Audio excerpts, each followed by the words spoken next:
Iran, Israel, America మధ్య భీకర యుద్ధం కొనసాగుతూనే ఉంది. గల్ఫ్ దేశాలపైన తన దాడులని తీవ్రం చేసింది ఇరాన్.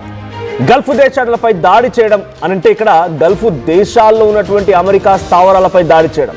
అమెరికా కన్సులేట్ భవనం పైన నిన్న ఇరాన్ పెద్ద మొత్తంలో డ్రోన్లతో దాడి చేసింది. ఈ డ్రోన్ దాడిలో ఈ అమెరికా కన్సులేట్ భవనం, దుబాయ్లో ఉన్నటువంటి అమెరికా కన్సులేట్ భవనం పూర్తిగా కాలిబూడిదైపోయింది. సో అమెరికా ఎంబసీలే టార్గెట్ గా భీకరంగా దాడులు కొనసాగుతున్నాయి.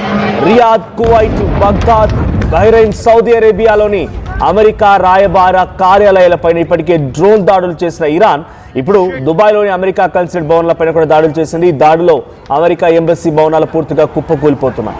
దుబాయ్ ఎయిర్పోర్ట్ పైన Iran missiles కురిపించింది.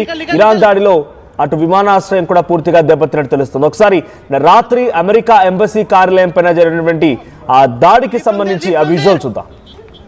Leave from there वो खोला काउंटर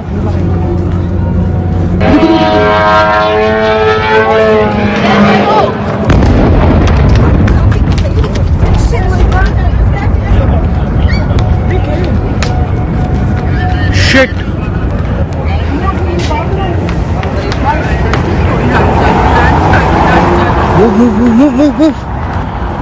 निकल निकल निकल निकल another drone boss वो leave from there वो खोला counter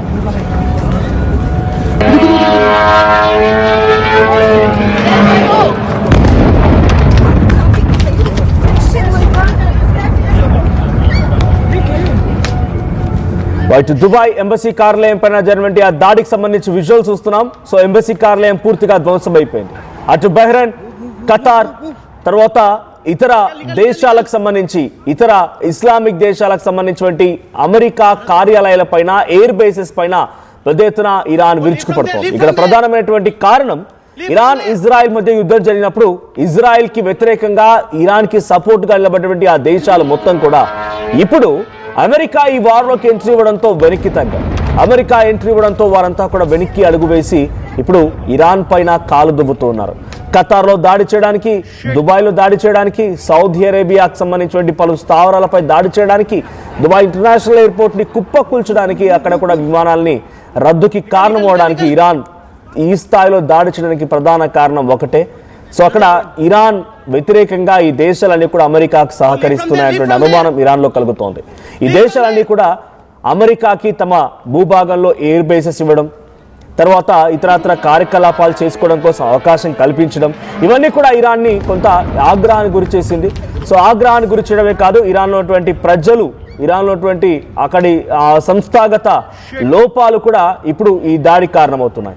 Iran supreme leader Ali Khamenei 40 ఏళ్ల పాటుగా ఏకఛత్రాధిపత్యంగా ఆయన ఆ పీఠాన్ని అధిరోహించి సుప్రీం లీడర్ గా ఆయన కార్యకలాపాలు నిర్వహించిన వ్యక్తిని ఇప్పుడైనా ఒక్కసారిగా మరణించడంతో అక్కడ సంబరాలు జరుగుతున్నాయి. కారణం ఏంటంటే ఒక మత ఆధారితంగా, ఒక మతానికి సంబంధించినటువంటి వ్యవస్థల ఆధారితంగా దేశాన్ని నడిపితే డెఫినెట్ గా ఇటువంటి పరిణామాలే ఉంటాయనే దానికి ఇరాన్ ఒక ఉదాహరణ. అక్కడ మత ఆచారాల్ని, అక్కడ మత పద్ధతులని, అక్కడి సాంస్కృతి సాంప్రదాయాలు కేవలం మతానికి సంబంధించే ఉండేది. ఇంకా పాత మోడర్నైజ్డ్ ఏమీ లేవు. మోడర్నైజ్డ్ ఇన్ సెన్స్ టెక్నాలజీ అంతగా ఎంకరేజ్ చేయలేరు. ఉద్యోగాలకి మహిళలు వెళ్ళిచ్చేవారు కాదు, మహిళల్ని సప్రెస్ చేస్తూ ఉండేవారు.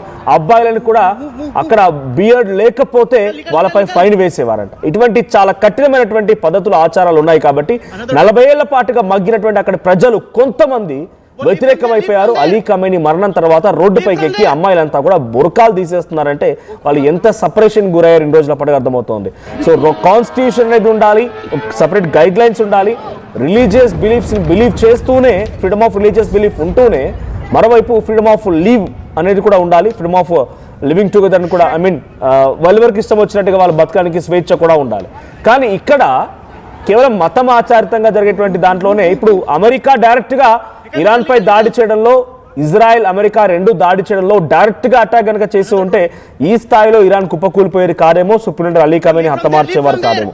ఇరాన్ లో ఉన్నటువంటి ఇంటర్నల్ పబ్లిక్ కూడా దీనికి సహకరించడం वो खुला ఇరాన్లో అంతర్యుద్ధం రావడానికి వీళ్ళు ఇండైరెక్ట్ కారణం అవడం, అక్కడి ప్రజలు కూడా అమెరికాకి ఇజ్రాయెల్కి సహకరించడం. ఏకంగా అలీ ఖమేనీ సీసీటీవీ కెమెరాలు అంటే ట్రాఫిక్ సిగ్నల్ కెమెరాలని హ్యాక్ చేయడం, అలీ ఖమేనీ ఫోన్ని సైతం హ్యాక్ చేయడం, ఏడాదిన్నర కాలం పాటుగా కంప్లీట్గా అలీ ఖమేనీ మొత్తం కూడా అమెరికా అండ్ ఇజ్రాయెల్ సర్వేలెన్స్లో ఉండడం అని అంటే చిన్న విషయమా?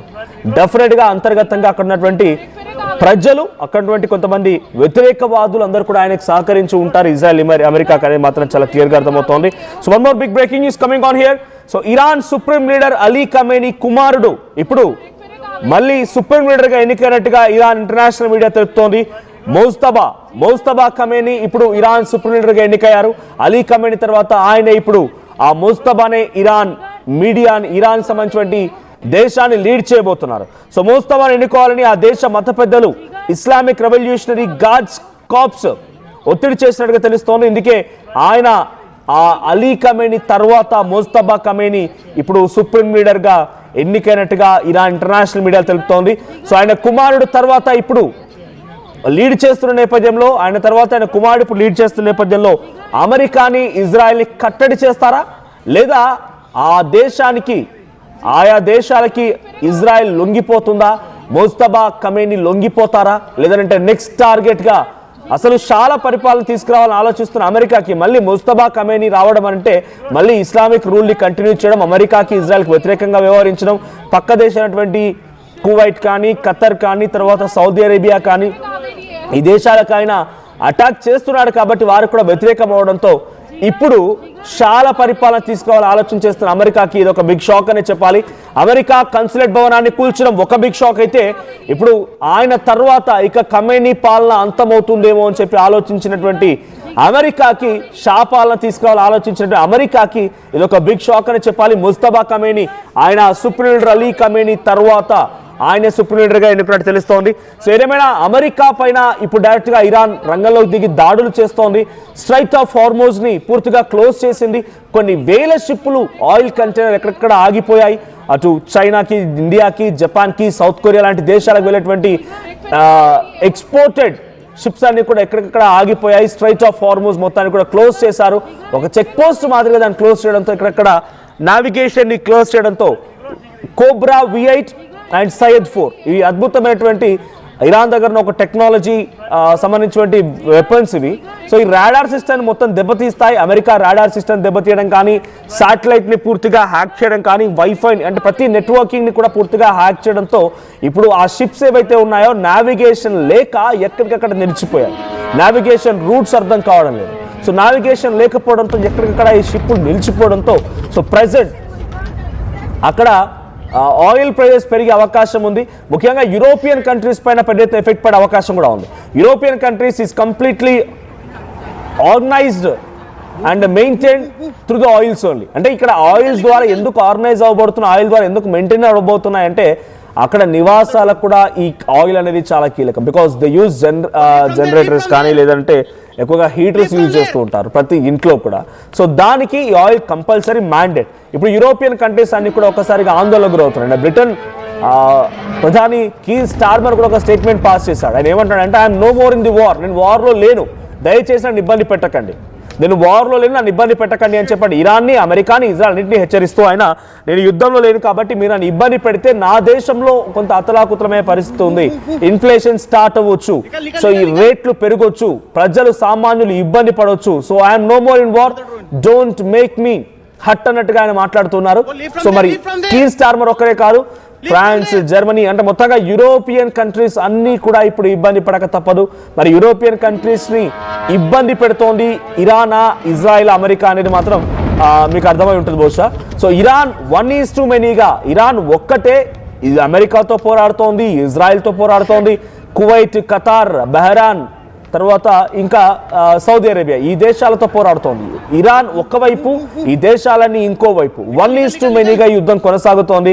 దాదాపుగా ఇది 3వ ప్రపంచ యుద్ధాన్ని తలపించే విధంగా ఉంది. సో 1:many అంటే మీరు గమనించండి, if you have any world map with you, ఒకసారి వరల్డ్ మ్యాప్ ఓపెన్ చేస్తే ఇండియాకి ఎడమ వైపున ఉన్నటువంటి ప్రతి ప్రాంతం మొత్తం కూడా టువర్డ్స్ వెస్టర్న్ పార్ట్ మొత్తం కూడా ఇప్పుడు ఏమవుతుంది చూడండి, పాకిస్తాన్, ఆఫ్ఘనిస్తాన్ యుద్ధం జరుగుతోంది. ఆ పక్కనే ఇరాన్ ఏం చేస్తోంది, Iraq, Kuwait, Saudi Arabia, Qatar, Bahrain until Israel వరకు ఇరాన్ దాడి చేస్తోంది. అటువైపు నుంచి మిసైల్ ఇటువైపు, ఇటువైపు నుంచి మిసైల్ అటువైపు, వరుసగా యుద్ధం జరుగుతూనే ఉంది.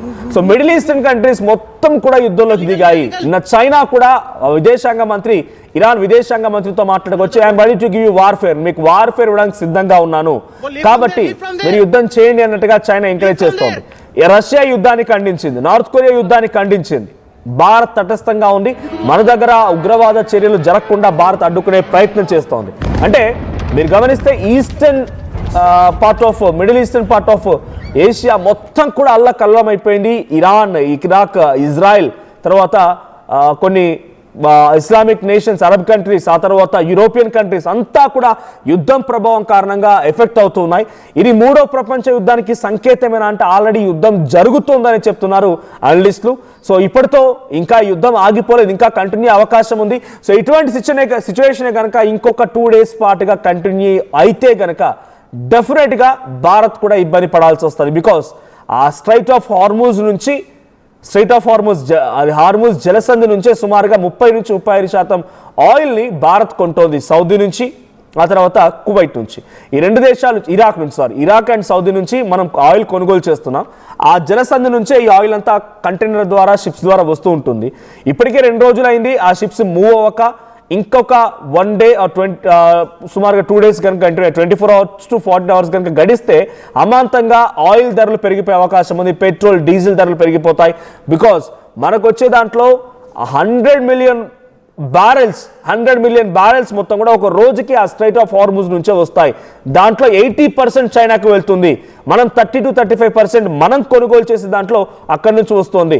సో ఇప్పుడు ఈ నేపథ్యంలో అక్కడ కనుక ఇంకొన్ని రోజుల పాటుగా ఆ షిప్స్ కనుక అలాగే ఆగిపోతే ఇండియా కూడా ఎఫెక్ట్ పడే అవకాశం ఉంది. సో ఇవన్నీ కూడా మూడో ప్రపంచ యుద్ధానికి సంకేతాలు కనబడుతున్నాయి. ఆల్రెడీ యుద్ధం జరుగుతుందని అనలిస్ట్ చెప్తున్నారు.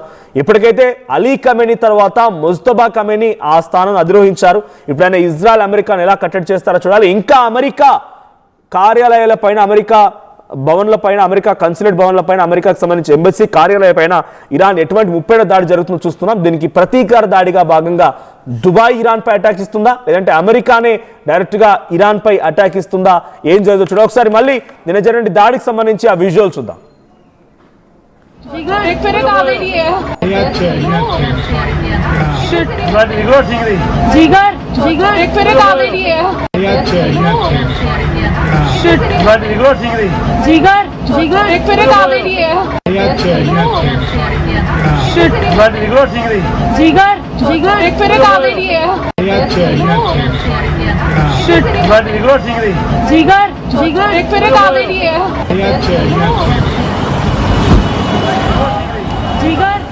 రైట్. సో ప్రెసెంట్ ఈ వార్తకు సంబంధించి ఆర్టీవీ మొదటిగా బ్రేక్ చేసే ప్రయత్నం చేసింది. కొన్ని కామెంట్స్ కూడా వస్తున్నాయి. సో అది తప్పు అని అంటున్నారు. బట్ మీకు నేను చూపిస్తున్నాను. అది ఇరాన్ అటాక్ ఆన్ దుబాయ్ అనగానే ఫస్ట్గా వచ్చే వార్త ఇది. మీకు చాలా ఇంటర్నేషనల్ మీడియాలో వచ్చిన వార్తలు నేను చూపిస్తాను. రైట్, ఒక్కసారి ప్లీజ్ కెమెరా జూమ్ చేసుకోండి. So US embassy in Dubai hit Israel pounds Iran Lebanon as death toll rises. Right. So ఇదొకటే కాదు, చాలా పెద్ద మొత్తంలో ఇదే వార్తలు వస్తూ ఉన్నాయి. సో ఇంటర్నేషనల్ కథన మీరు జూమ్ చేయండి కెమెరా. రైట్, ఎంబసీ కార్యాలయ పైన, దుబాయ్ ఎంబసీ కార్యాలయాల పైన ప్రెజెంట్ అమెరికా ఎంబసీ కార్యాలయం పైన ఇరాన్ దాడి చేసినట్టుగా మీరు అవసరమే చెక్ చేసుకోండి. So US embassy in Dubai hit by Iran, ఇది ప్రధానంగా వచ్చిన వార్త. ఇది అల్ జజీరా అనేటువంటి ఇంటర్నేషనల్ మీడియా కథనంలో వచ్చిన వార్త. తర్వాత ఎన్డీటీవీలో వచ్చింది ఇరాన్స్ డబుల్ స్ట్రైక్ ఇన్ దుబాయ్లో వరుస దాడులకు పాల్పడింది. US army building and Australian base hit. So ఇది ఇంకొక వార్త.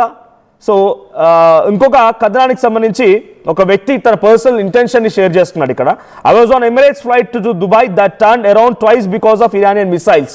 నేను ఒక ఫ్లైట్లో వస్తున్నాను, దుబాయ్ ఎమిరేట్స్ ఫ్లైట్లో నుంచి నేను టువర్డ్స్ ఎన్ రూట్ తను ఎక్కడికి వెళ్తున్నారు, మరి వెళ్తున్న సమయంలో ఆ ఫ్లైట్ అనేది 2 ప్రమాదాలను తప్పించుకుంది అని చెప్పి ఇంకొక వార్త. Iran's strikes are putting Dubai safe, have reputation under strain. So మొత్తంగా దుబాయ్ నగరం పైన, దుబాయ్ ఉన్నటువంటి ఆ విమానాశ్రయం పైన, దుబాయ్లో ఉన్నటువంటి అమెరికన్ ఎంబసీ కార్యాలయం పైన దాడి జరుగుతుంది. ముమ్మాటికి వాస్తవం. కావాలంటే మీరు గూగుల్లో సెర్చ్ చేయండి, ఇరాన్ అటాక్ ఆన్ దుబాయ్ అని కొడితే మీకు ఈ వార్తలు వస్తూ ఉంటాయి. సో చాలా మంది దీన్ని తప్పు అంటూ కూడా కామెంట్స్ చేస్తున్నారు, డోంట్ స్ప్రెడ్ ఫేక్ న్యూస్ అంటున్నారు.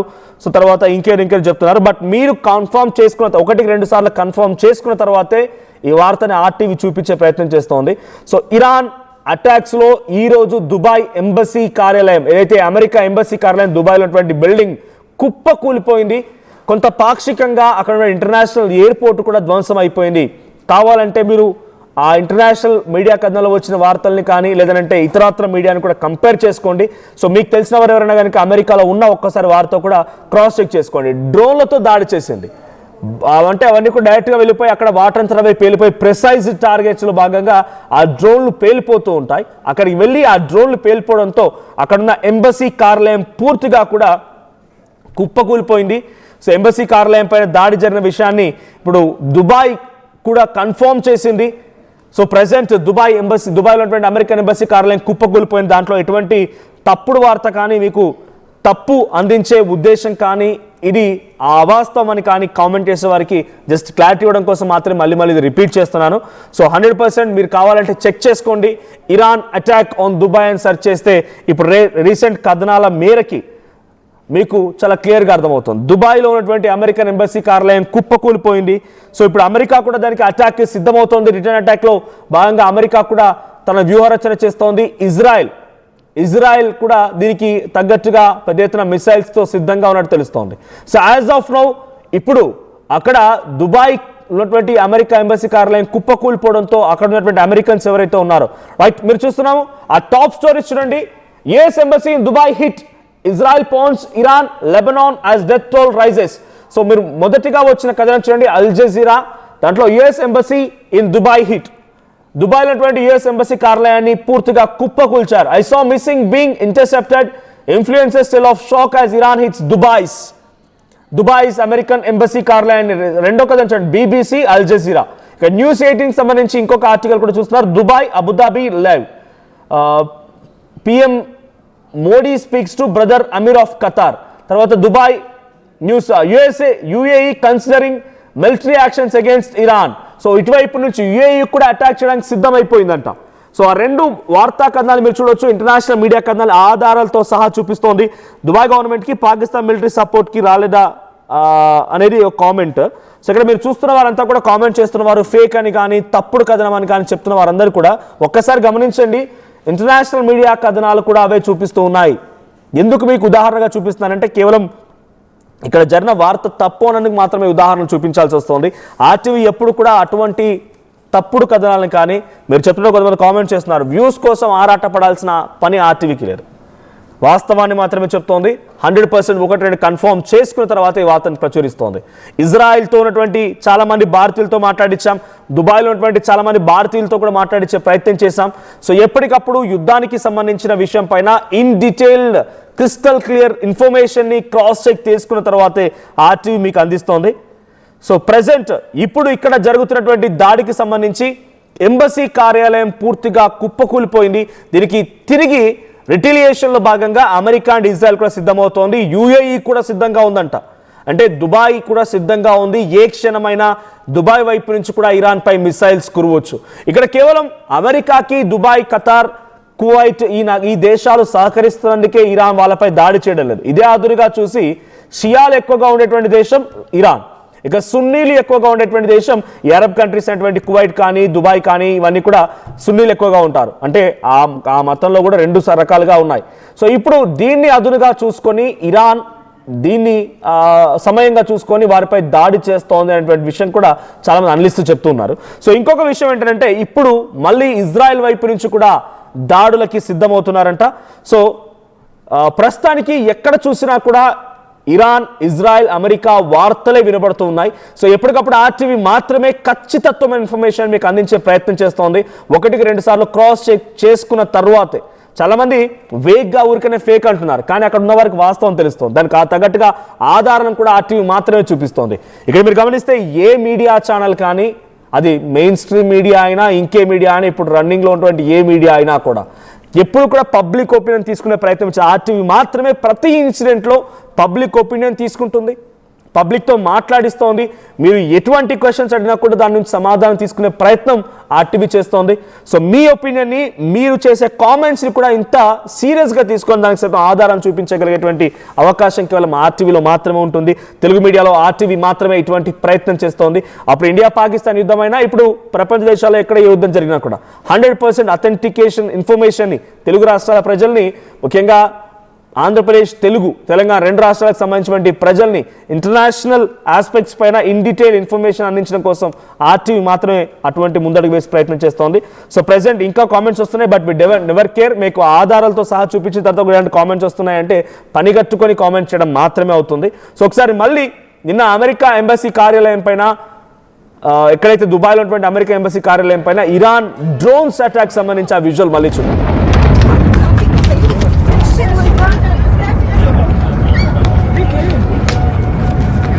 Shit.